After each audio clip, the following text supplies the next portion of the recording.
And as Israel orders an unprecedented evacuation of northern Gaza ahead of its ground offensive, concerns mount over the risk of a regional spillover from the conflict between Israel and Hamas militants.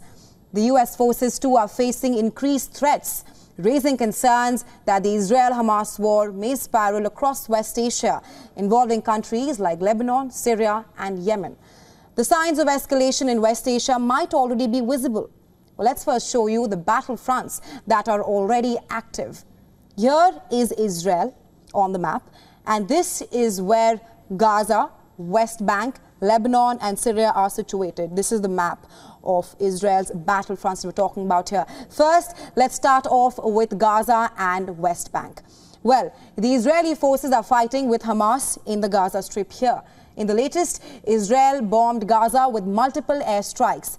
The health authorities in Gaza said that at least 4,600 people were killed in Israel's two-week bombing that began after Hamas's assault on Israel on October 7th.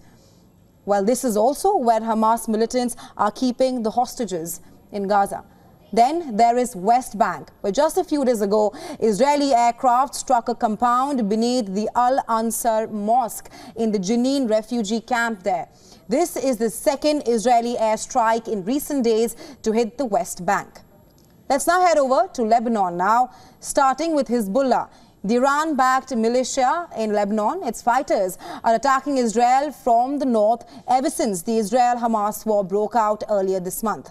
Israel has already enhanced its evacuation efforts along the northern border with Lebanon right here. In the latest, Israeli aircraft claimed to have struck two Hezbollah cells in Lebanon. Israel says that they were planning to launch anti-tank missiles and rockets towards Israel. Hezbollah has vast stocks of long-range missiles which could strike almost anywhere in Israel. Well, Hezbollah's entry into the war, however, could unleash direct Israeli strikes, not just against Lebanon, but also against Iran.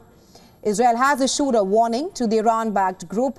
An IDF spokesperson said that Hezbollah is playing a very dangerous game. He added that Hezbollah's actions could drag Lebanon into a war with no gains. Well, heading over to Syria now, where Hamas's main regional backer, Iran, has a military presence.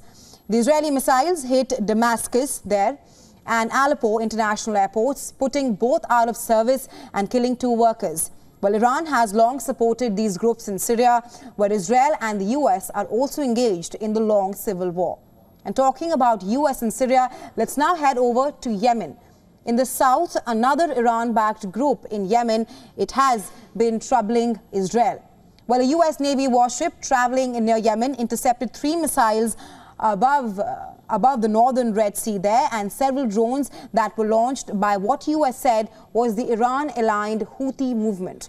The missiles were heading north, and US says that they may have been aimed at Israel Houthis, and Houthis have now expressed support for the Palestinians and threatened Israel. They claim to possess a liquid propellant missile known as Tophan, which reportedly has the capability to strike anywhere within Israel. Now, in the very latest, the Israeli military said that one of its tanks, it had accidentally fired and hit an Egyptian post right here with Gaza, and the Egyptian military said that the blast had caused minor injuries but did not give any further details. The Egyptian army said that Israel had immediately expressed its regret over the incident, and also a probe is currently underway. Most importantly, this is also where the humanitarian aid is coming from, the Rafah border here.